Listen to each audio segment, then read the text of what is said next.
Hello, everyone, and I want to welcome you to another episode of the Better the Pond Pondcast, where we talk to amazing people doing incredible things that lead the charge of generosity. My name is Warren Berry, and I'm your host and the founder of Instinctive Solutions, where we believe that everyone is not a duck, but that's what makes them awesome. Today, our guest is Tim Schultz. Born and raised on a farm in Filmore, Saskatchewan, Tim got a taste of entrepreneurship and following your passion. Always innovative and looking for different ways of doing things, plus his ability to see around corners has helped him create his company, Local and Fresh, here in Regina, Saskatchewan. Tim is all about helping young people develop their entrepreneurial skills and confidence and is creating ripples to better the pond. Let's hear what Tim has to say. Ladies and gentlemen, Tim Schultz. Tim Schultz, thank you ever so much for taking the time out to be a guest on my Better the Pond podcast. It is great to have you here today. Yeah, absolutely. I'm excited. Yeah, at me as well. So we were talking a little bit earlier, and we brought up. I have to give him the shout out. Right, you grew up with Tim Beach of Charles Glen Toyota. So I'm not sure what they're celebrating today, but should we just celebrate today that he is just lucky enough to have grown up with a guy like you? Yeah, absolutely. That's I'm going to let him know that that's what we're celebrating today. That's the day. Yeah, totally. Okay, perfect. All right, so let's jump right into this, Tim. I want to know is what got you from being a gosling. I'm going to take you way back to when you were little, back to your Weyburn, Saskatchewan days, to the time where you had to leave the nest to where you are today. Tim Schultz, what is your backstory? Yeah, absolutely. So I grew up on a farm. My dad was an entrepreneur. I mean, that's what we knew. What we knew of him was he worked hard. He built up a business. He had taken over the family farm, and then he also started. He was an accountant, so he had an accounting firm that he started in our local town, Filmore. Um, and so that's kind of my background and had a huge influence on kind of my growth as a person and so growing up on the farm, doing the things that farm kids do, had tons of dreams and aspirations about what my future would look like. And I mean, I just, there was nothing I wanted to do more than just to be a farmer like my dad and to be an entrepreneur and just chart my own way. And I think right from day one, I knew that would be part of my future. So, um, How growing, old were you then? Actually, I have two questions for you. I'm going to start unpacking this right away. So you've intrigued me a great deal. You said your dad was an accountant Mhm. at an accounting firm, yet he was a farmer Yeah, and an entrepreneur. Walk me through that. That intrigues me. yeah. So my dad, like, he grew up on the farm. We're on the family farm, where he was raised, and so he took it over from his parents, basically right when he was married, and they but he had taken schooling for accounting, Hmm. and so he, as a way to diversify and to try, like, he was a young farmer, um, back in those days, kind of saddled with how do we make this farm work, right? So And let's go back. So this is back. This is in Fillmore. yeah, So okay, to all my listeners, I have listeners from around the world. So first of all, describe to people where Fillmore, Saskatchewan is. Filmore, Saskatchewan is about an hour southeast of Regina, down a really straight highway. It's a great small town. And flat as flat can be. Yeah, yeah, that's a good description. Yeah. And so now let's go back to the farm. When you talk about the farm back then, how many acres would you have been? Was grain farm, I presume? Yeah, so when my dad took over the farm, actually my grandparents, they had kind of the regular old McDonald farm, right? It was cattle, sheep, pigs, horses, but mostly livestock. a little bit of grain, mostly the grain to feed the livestock. Okay. When my dad took over the farm, his dream was to be a grain farmer. He wasn't too interested in livestock at all. So he converted the farm into a grain operation, um, and tore up all the pastures and fence and converted it into grain. And ironically, as I grew up, the only thing I wanted to do was have cattle. So, when I finally had the opportunity to take over the farm, we sowed it right back into grass, put fences up, and turned it into a cattle ranch. So History has repeated itself. it has, yeah. So you turned it into a cattle farm. So how old were you then? Yeah, so I left and went to college right after high school. I went to an agriculture college in Alberta, Vermilion, Alberta. Mm-hmm. I took herd health technology, which was basically a precursor to vet school. That was kind of the path I was on. Was thinking, well, maybe I could become a vet and then ranch on the side. Was the thought. And so I took 2 years of vet school and realized that I was just going to stop there. and So, yep, you can't leave me hanging. What was the decision to say, you know what, not for me? I just the schooling. Really, it was the schooling. I realized that I took the herd health technology and I completed that. So I had my technology diploma, and I was trained basically to become a vet assistant. Mm-hmm. And then I could roll that into the first 2 years of vet college if I wanted to. Mm-hmm. I just made the decision that I would come back to the farm and try farming and see if we could make that go. So school just wasn't for you. School wasn't really for me. Okay, so now let's go back to your younger days, when you were in elementary school and high school, right? Was schooling your thing then? I know Not you really. had to, but Yeah, did it because I had to. It wasn't really my thing. I was always happier on the farm working. so you'd much rather be outside, be with the cattle, be with equipment, out getting work done rather than sitting in a classroom and studying information. Yeah, absolutely. And so that carried over into your latter years. Yes, yeah, Okay. So yeah. there you are. So you're back on the farm. Yeah, so we after college, I came back to Saskatchewan. I worked at a couple farms in the area, and had some really great mentors there as well, that just kind of offered to help me get established on our own land. And so Carla and I were married in 2003, and it was in 2004 that we actually moved a house onto the farm and started farming. Oh, okay. Yeah. So so that was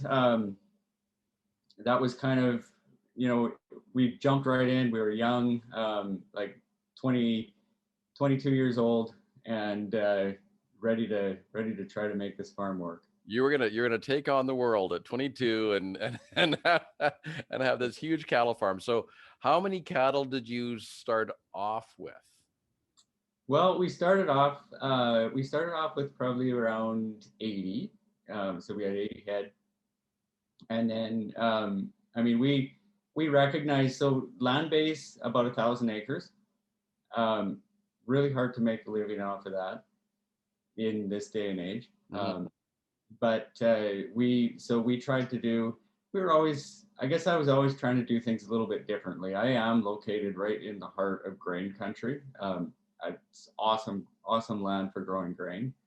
But to me, that also meant it would grow amazing grass and produce amazing cattle. So we, and with that, I was really driven to just learn how to get as much production as we could off of that land, and obviously optimize the revenue that I could make off of the land. So that was really where we were driven. We did a lot of custom grazing and some different things that meant that we didn't have to put the capital out to buy the animals, but we could make some revenue off of our land that way. Mm-hmm. We rented land. We expanded our land base up to about 1,500 acres at the time, and we were grazing up to 500 animals at once. Wow.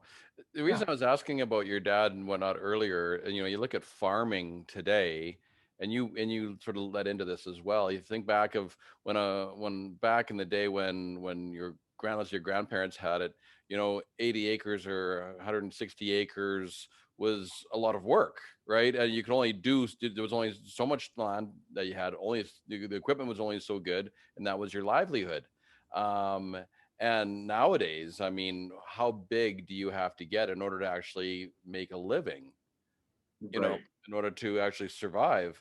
And same with you, right? Like, 1,000 acres was just not enough to actually really make a living. Like it's interesting how farming has exponentially grown from a farm into a large business. Absolutely, yeah.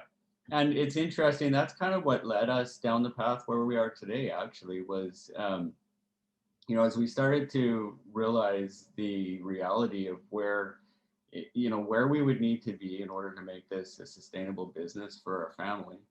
Um, we, we started looking at alternatives and ways that we could, instead of going, as I said, I always like to do things differently. Mhm. So instead of going the way that most farms were going, which was growing the land base, growing the amount of equipment, growing that investment, we wanted to find ways that we could shrink it and make more money per acre, to build a sustainable business on the land base that we had. And so that's where we got really involved in holistic ranching, which meant that we could optimize the land base that we had, with the cattle that we had. And then on the other side, we started playing around with market gardening. And so started off with half an acre garden, selling at a small farmers market in Weyburn. And we grew that over the period of 7 years into a 15-acre market garden, employing around 3 to 4 full-time employees on the farm during the summer, and selling at about 4 different farmers markets and to restaurants throughout the city. So Hmm. That's that was, interesting. yeah, That goes. It just so it's interesting because it's almost counterintuitive, right? Of the typical farming model, which is get bigger, bigger, bigger, bigger, bigger, right? You're trying to go smaller and smarter. right. Yeah. Yeah. I mean, I was just really convinced that there's got to be a way to make a small farm work in this day and age. And Mhm. it clearly wasn't the way that most were doing it. And it's not to say that one way is right and one way is wrong. It's just I was really driven to find a way to make a smaller amount of acreage work, work for a family. Mhm. And, and so we, I think over the course of that 10-year period that we were market gardening, we proved that on 15 acres you could generate enough revenue to make a living. Um, And also, I want to just add this just to the listeners, right? Because if people don't know about Saskatchewan, what is the growing period that you have allocated to you due to our wonderful climate? yeah, so I mean, basically we're planting in April, end of April into May. Market garden season is different definitely than grain season. Mhm. We're working with some cold frame greenhouses that we can get some production in May within a greenhouse, but typically you're planting in like April up to the end of May, and then you better be pretty well wrapped up by like the end of October. I mean, end of September, and if you're lucky, you're going to get to the end of October with some crops. But Yeah, so the growing season, right, is fairly short here in our province. mhm, And then you're not growing anything so that chunk of time you have to create an annual revenue yeah, to support you all year round. So I just want to point that out to listeners who aren't from here to understand that, it's not an all year round business. It's that's It's extremely intense. It's Mhm. extremely intense when it's on. Yeah. Absolutely. And so that kind of led us to the next step of our journey, which was um, we realized quickly that in order to build this business at the scale that we needed it to be, so um, we're at 15 acres, we're producing a lot of product now. Um, Now I'm on the road basically 5 days a week selling my product. Hmm. So I'm I'm going to different farmers markets on different days of the week. I'm driving, doing a delivery route to restaurants. We developed an online ordering system back in 2008. We had built a website and we had customers ordering online, and we would do a home delivery route once a week. And so we realized that the marketing side of this business, in order to build a business that can sustain a family, marketing was such a huge aspect of it. And that was something that was really missing in the local foods industry. Hmm. So there was your traditional farmers markets that you could sell your product.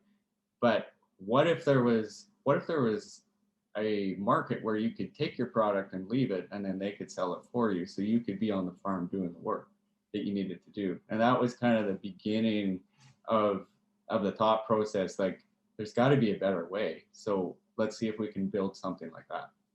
So this is fascinating. You have got me incredibly intrigued. So you look back in 2008, you're creating an online business for a local product, which really wasn't that popular at the time. You were walking into a market where no one was doing it. And you've said it repeatedly when we talked so far, is like, I want to do things differently. I want to look at things differently. Going back to when you were a kid, and would you say that did some of your dad's sort of entrepreneurial wisdom sort of spill over into you, or were you always that kid who was always looking at things from a different perspective, or how can we do things differently, and what's that about? Were you always that inquisitive? Yeah, I think I kind of was. I certainly, I owe a lot of my entrepreneurship drive, like entrepreneurial drive, I think, to my dad.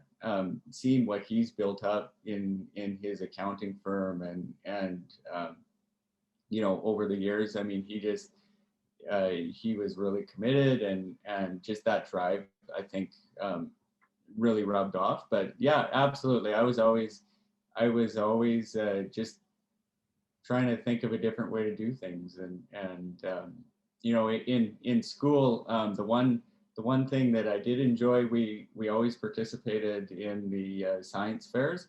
And our school, we had a very good science teacher, and so I I put every bit of effort that I could of that was the one thing I enjoyed. I really poured my effort into building these amazing science projects, and ended up going to several of the national science fair competitions, and winning Canada wide with some of these projects. And it was I think it comes back to like that drive to do things differently.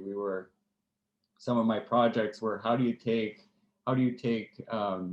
flax straw, which was a crop that my dad grew a lot of, and something that we were just always just burning the flax straw to get rid of it. So how do you take that and turn it into something? So we were making paper out of it, and making OSB board out of it, and different building houses out of it and stuff like that.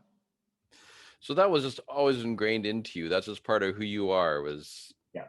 right. What's different, what's unique, and how can I put my spin on it? Yeah. Yeah, and you're still doing it to this day. Trying to. Yeah. Fascinating. So I didn't want to take off on that tangent, but I find that really intriguing. Of and the people I've talked to, what I've noticed is the things that you did as a kid and those passions that you had, right, always seem to come back and find you when you're older. Now there's a big, long, convoluted path along, in between, right? But it always seems to come back to those initial things that you did as a kid that really that inspired you or motivated you. That was a bit of a passion, right?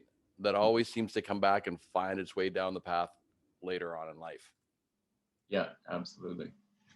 So, um, So as you're going on, you said you were on doing like all your sales calls, and you were like you're on the road, and you're basically, you're trying to manage a online business plus as well trying to get out there and sell your product in person. Yeah. So where'd you go from there? Yeah, so like we were at the farmers market. I had joined the farmers market board kind of with the vision that Regina needs a more year-round indoor marketplace. And there were several on the board at that time that were really passionate about that. And so together we were working at like doing feasibility studies and trying to figure out if this was something that Regina would be able to pull off. And it, I think I quickly, after about a year of that, quickly realized that it to do something like that at the scale of like with the farmers market as a cooperative, when you have so many different members that have their opinions, it Hmm. just it it it was like banging your head against the wall, really. I mean, I knew it wasn't going to happen fast enough for what what I felt like Regina needed and the community of farmers needed. So I, it was a camel. It's the saying of a camel is a horse made by a committee. yes. Yeah. Yes. So what happened from then? So obviously you saw that this wasn't going to work. So So actually, at that point, we had someone kind of come along, and they had reached out to the farmers market at that time, and just with a similar vision, I guess. And so started visiting with him, and kind of comparing notes and talking about what both of our visions were, and kind of where our paths were leading, and we decided maybe we should try to pull forces together and create something. So together with him, we launched Local and Fresh in 2014. and so tell me about that. So tell me all about local and fresh because that's your present day story. Yeah, So what's local and fresh all about? I know a bit about it, but you're the guy.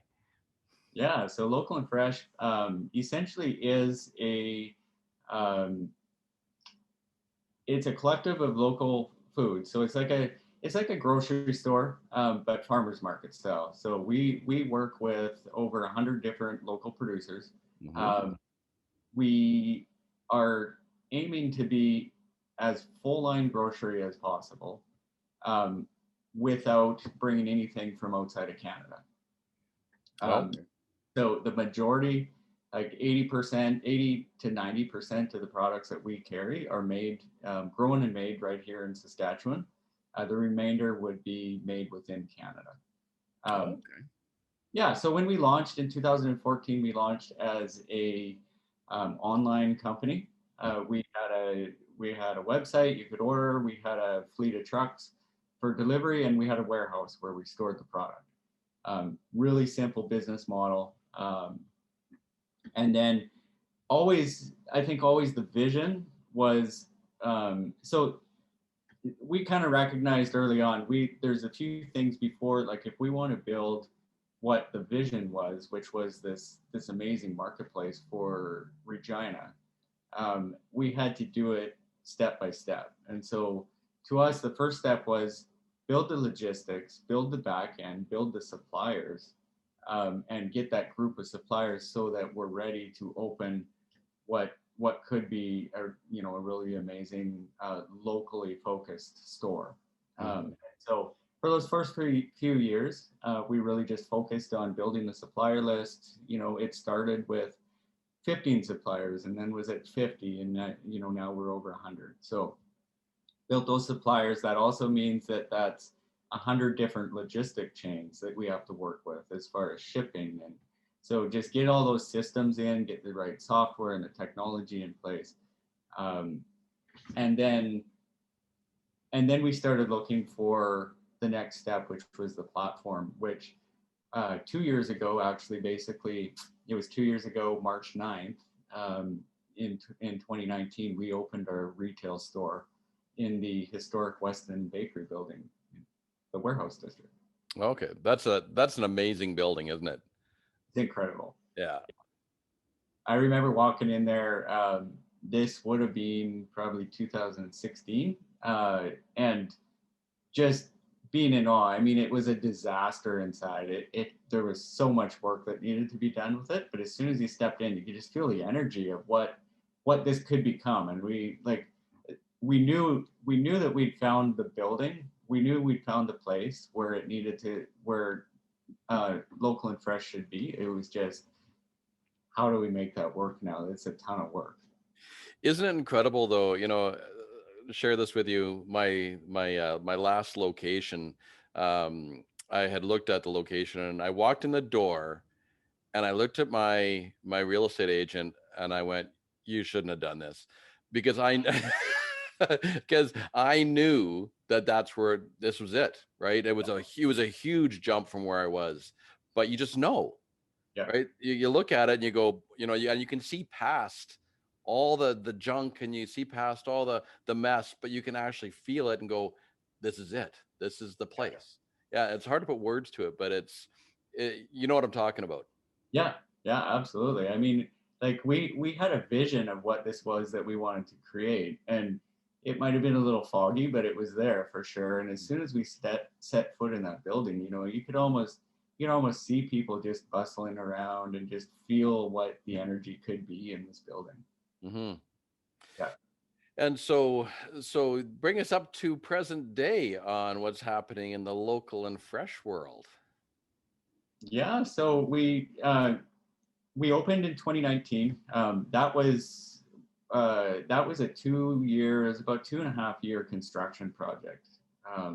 From the time that we decided, okay, we're going to go ahead with this, we signed a lease, and then worked through the permitting process and the building process. Um, about 2.5 years, extremely grueling, but it passion carried us through. I guess that's all I can say. And then yeah, so we opened in 2019. Opened first the local and fresh. There's three components to local market. So in the heart of it is the local and fresh grocery store. Hmm. Um, and then we have what we call the local food hall, which is like an artisan food court, um, featuring a lot of local foods from the local and fresh, of course. But it's a great place to come and just enjoy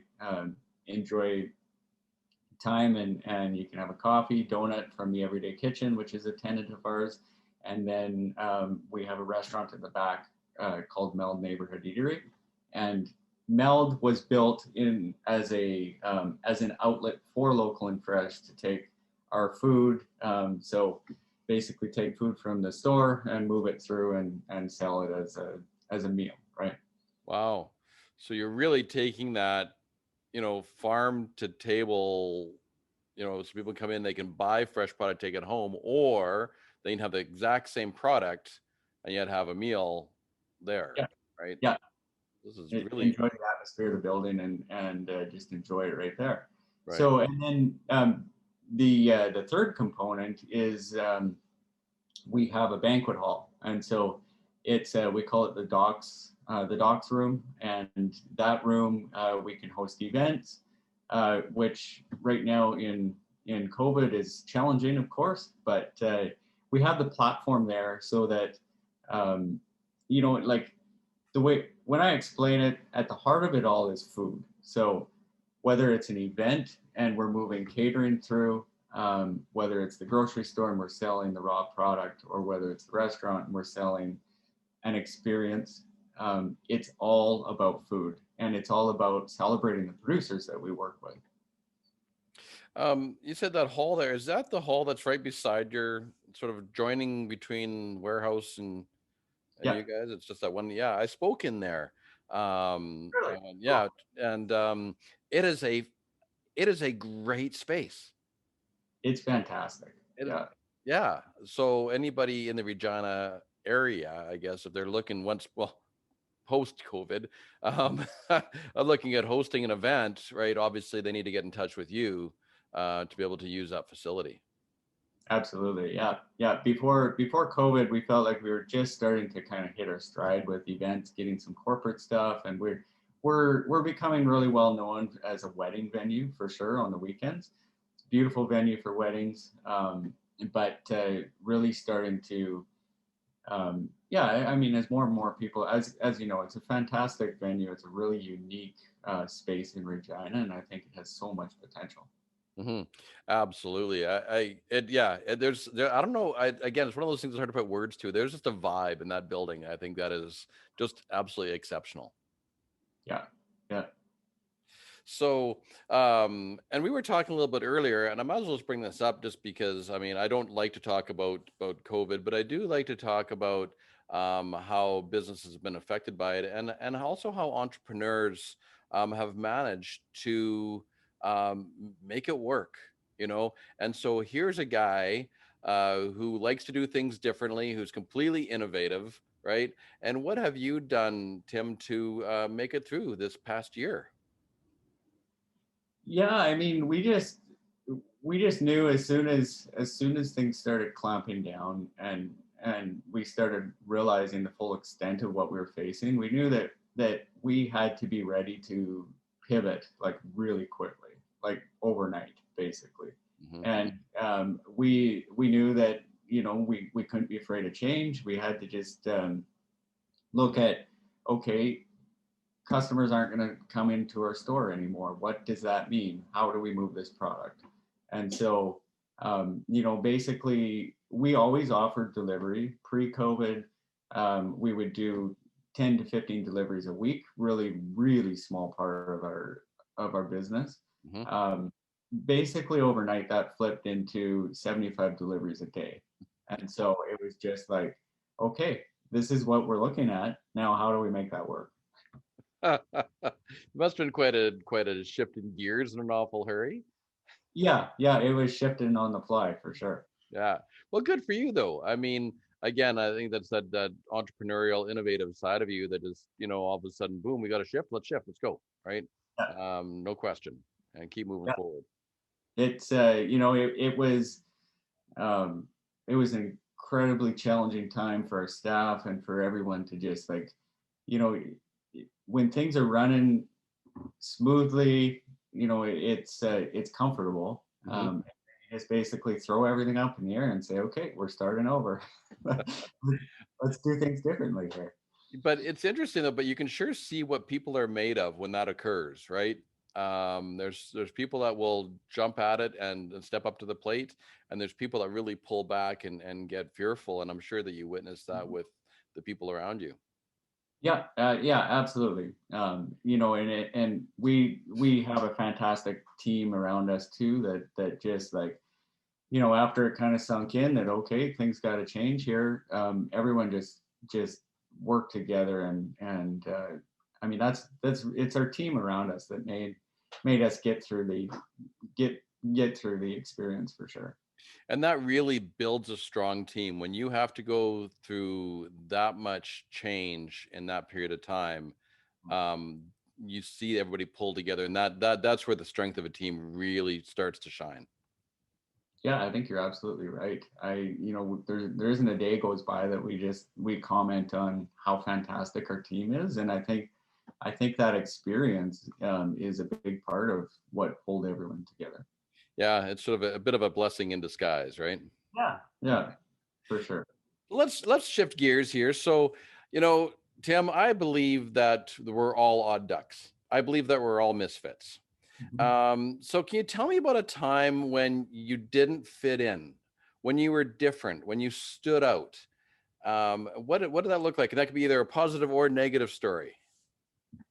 Yeah, I mean, for me, it's been kind of a lifelong journey of that in a way, And I remember back when we were in school and kids, we're talking about what you want to be, what you want to do, and I I remember telling my friends that I was going to be this big rancher, and everyone just started laughing and like, yeah, right, and I mean, we came from an area where there was no big ranchers. It wasn't a thing, right? It was everyone was grain farmers back in that, and so, um, and and there again too, like all the kids in my class, I mean, they wanted it as soon as they could to get off the farm. Like they were moving to the city, they were changing. They were not going to be farmers, right? Yeah. So, I mean that's just a little example, I guess. I remember when we first started, my wife Carla and I were working at building our farm. First year, just like the first few months, basically building corrals and just really excited about what the future had. And a neighbor rolled up and he came out and I thought, oh, this is cool. It's the first time I've seen him since we moved back and got settled in. And he came out and he said, you're out of your mind. Like he said, this is just, it's not going to work. Cattle ranch will not work here. And yeah, so I mean uh, I have to say that conversation alone probably gave me the motivation to push through. Like it was not easy. It was not, I mean, we were trying to build something from the ground up, basically. We started no equipment, just bare land, and it was not easy. We had market challenges at the time, but that little conversation alone just kept me like, no, I'm gonna prove it. It's this will work. It can work. So let me guess. In order to get you to get going, all I have to say is, I bet you can't. It's a good start. I was funny because I was waiting for you to say when the neighborhood farmer pulled up and he rolled down the window and he looked at you and said, "You're crazy." Yeah. Yeah. That's awesome. Yeah, it happened. That's for So, sure. so if you were to kind of summarize that, Tim, what would you say that your superpower is? Um, well, maybe it's just looking at things a little bit differently. Um, Taking a situation and I often say it, it's not any situate like anything that you want to achieve is possible. It's just we got to find a way to do it. Mhm. And so it's looking at a scenario and then not writing it off immediately saying, well, this won't work. It's like, no, we can find a way, but it's gonna have to be different. So you just have an ability to see around corners. I guess maybe that's it. That's cool. I always love that about certain entrepreneurs that I've come across, and they just have that ability, and that's really what it is. You can see around corners, right? Don't tell me that I can't. There's no problem that can't be solved, right? Hmm. It's just, can you look at it differently? Can you come at it from a different perspective? Can you, right? What can you do? What is the possibility, right? Versus, right, what's going to hold you back? Yeah, yeah, absolutely. So what are you doing presently? Actually, so I'm gonna jump ahead of myself here. So, Tim, I want you to tell me about a time when someone did something for you that left an impact on your life. Yeah,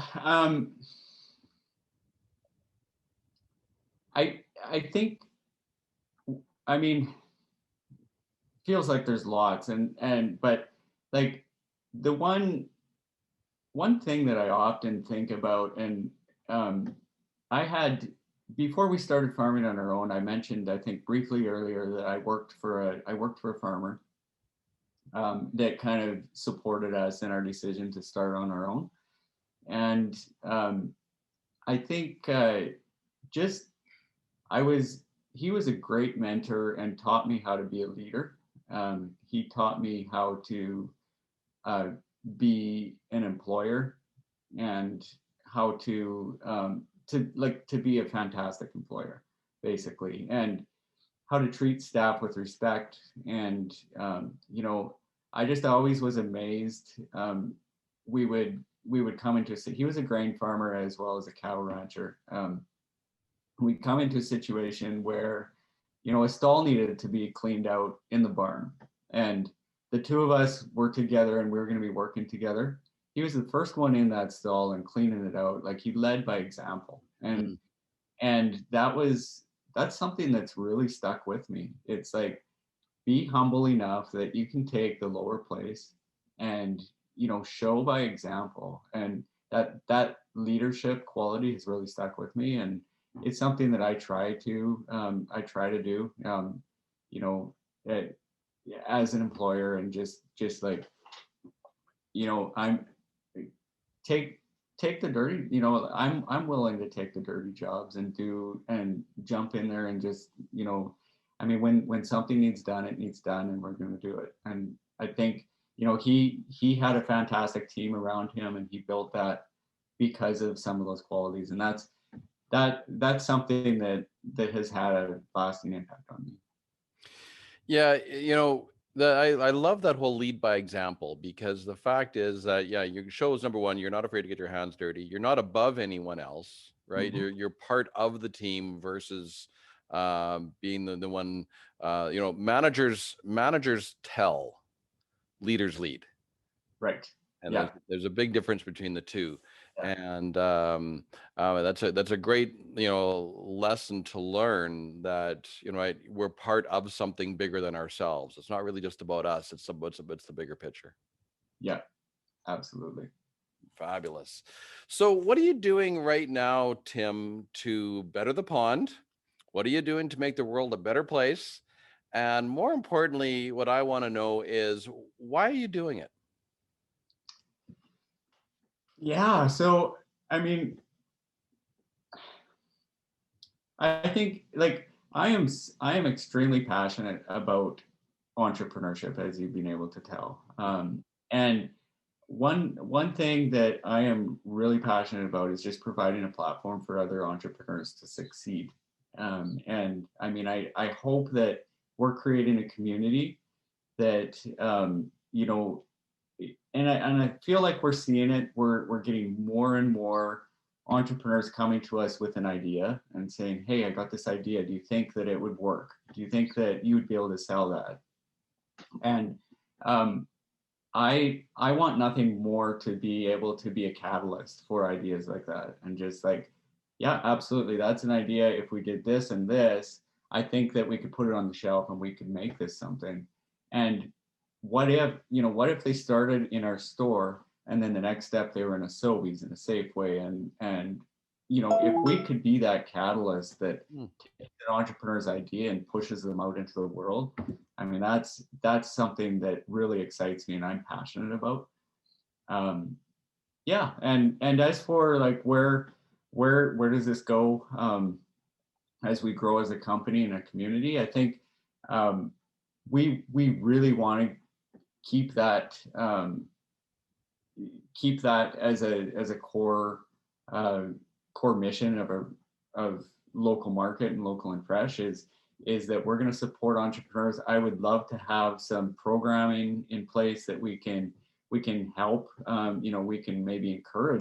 Maybe we're going out into schools and encouraging young people to think about entrepreneurship as a path for their future.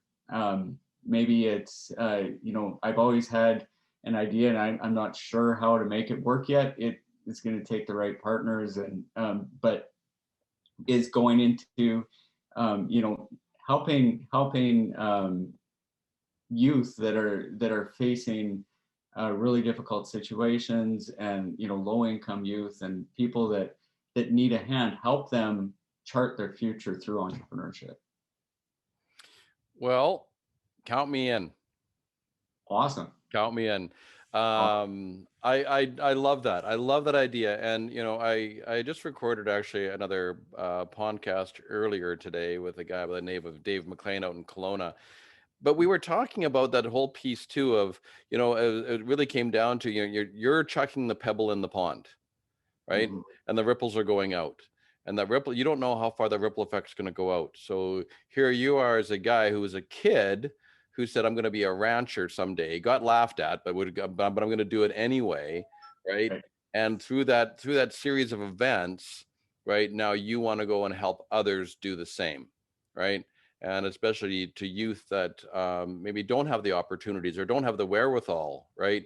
And if you can give them that, and once they become an entrepreneur, then hopefully they'll do the same for that, either the person beside them or the next generation, and that ripple effect just keeps going out.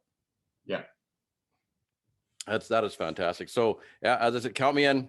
We're gonna talk more because you're talking my language. That's exciting. Yeah. And Yeah.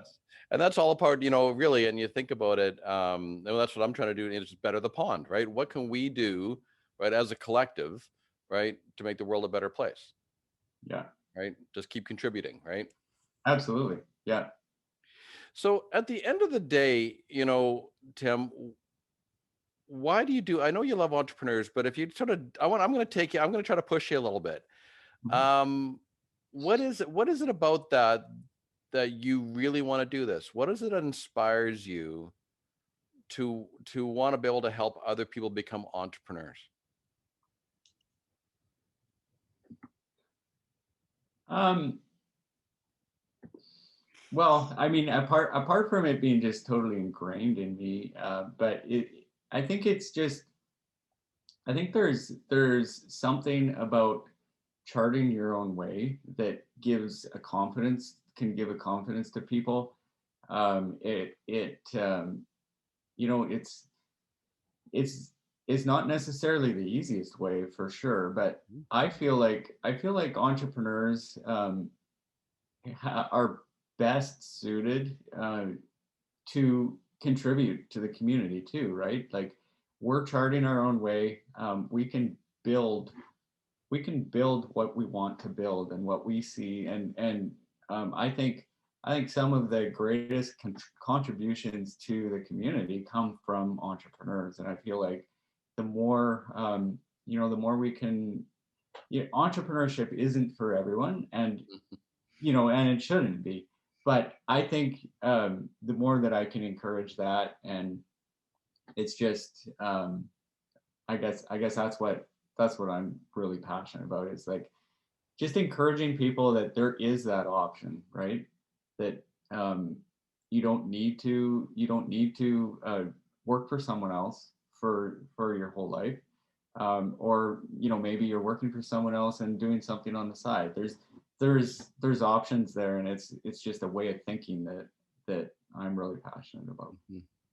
What I took away from all that, and if I was to summarize it, and we'll see if you agree with me or not, um, and you had said it, but it's really about instilling the confidence in someone that they can do it. Absolutely, yeah, Is that if I distill it down, is that really what you're getting at? really what it is. Yeah, it's there's a confidence that comes when you can do something, and you can make something from yourself, Hmm. right? From your own efforts. Oh, no, so I was going to lead into when I was talking to the Dave McLean I was talking to today, and he said when we're talking about leadership and helping others, that it really comes down to two things. He says that, when they say what made you you, or what inspired you, right, to do what you do, he said it was two things. Number one, that person loved me, and the second is that they held me to a higher standard that I thought I was capable of myself. Hmm. you Yeah. know and I'm hearing that in you too. I'm hearing that same thing, and I use the word, love, but I believe if you love and you're passionate, right, you care about human beings, and number two, that you can hold them to a higher standard than that you believe that they're capable of more than they think that they can do, Yeah. and there's that inspiration and the confidence that comes from that. Yes. Yeah. Yeah, that's what I'm hearing. I'm hearing the same with you. So good on you. So yes, I think we're definitely gonna have future conversations. Awesome. So looking back and looking forward, and the lessons that you've learned along the way, Tim, paint me a picture of your golden pond. What does the future look like? Yeah. I mean, the future, we um, we just want to we see a community. basically it comes down to a community, a community that's supporting entrepreneurs, a community that is giving back, that's helping young people chart their path in entrepreneurship. I just see this vibrant community that's kind of like all working together, giving back and supporting, right? And it's I think the sky's the limit as far as what we can build with that vision. I love that vision. That is a great vision. And I love the fact that you say that, the sky's the limit, right? I mean, it's all about possibility, and that's really truly inspiring. And I hope that message goes out to all the listeners too, of that same message, that the sky's the limit, right? What is possible. So, all right. So here's the last question of the day. Tim, are you ready for it? I'm ready. Okay. If you are standing on top of a mountain and the world is intently listening to you, what would you say?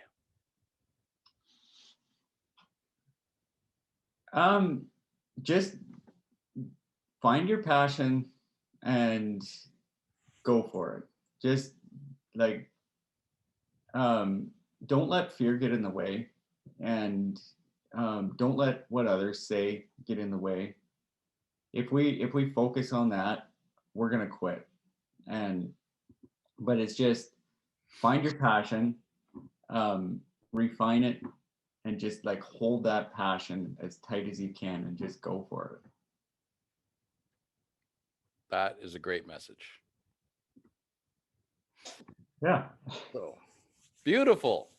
So, Tim, I want to thank you ever so much for your time taking out. I know you're a busy guy, and I truly appreciate it. I truly appreciate the fact too, what you're doing to better the pond, and how you want to help entrepreneurs.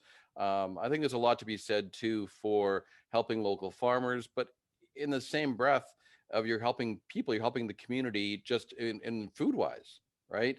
As Right. you're providing our community with fresh local product, which is for the betterment of our health. So it is a much bigger picture, and doing what you're doing. You're not just selling fruits and vegetables and meat.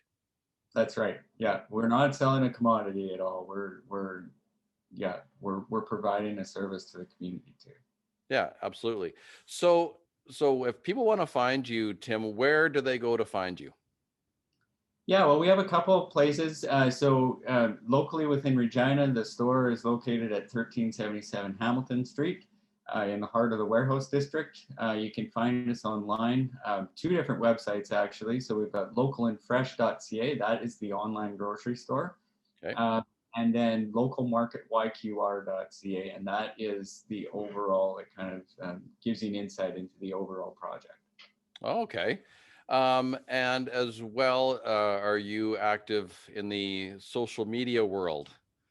We are. We have we've got Instagram and Facebook, and we have platforms for both local market and local and fresh. So local and fresh, all one word, is our user for Facebook and Instagram, and local market YQR is for that as well. Okay, so they can reach out to you on the social platforms, and if they want to stop down at the store, then they can find you down there, and your websites. You're not too hard to find. Yeah, try to make it easy. Perfect. I love it. All right. So any last words to leave with us today, Tim, to inspire my listeners? Yeah, I mean, I think just like we've said before, it's just find a passion and go for it. That's really really what has kept me going. There's going to be times where it is tough, and it feels like, and you know what, maybe there's always failure. Entrepreneurship is a mix of failure and success, and oftentimes the failure comes first. But if if you're focused on that passion and have a really clear vision, it's going to push you through the failure and get you to the point of success. And I mean, a lot of times we look at where we're at, and I'm not sure. Are we? We're not at where our vision is, but we're charting our way there. And so don't consider success to be where you see yourself being at the end, but there's success all the way along. And I think it's just like, just keep pushing, and that you'll eventually get there. Yeah, absolutely. Success is never the destination, right? Success is the journey along the way. It is. Yeah. Absolutely. All right. So there you have it, folks. It was a great time here today with Tim. Thank you so much for spending this time with me today. This is Warren Barry flocking off to take you beyond the pond to better the pond, because we're better together. Thank you, Tim. Thank you.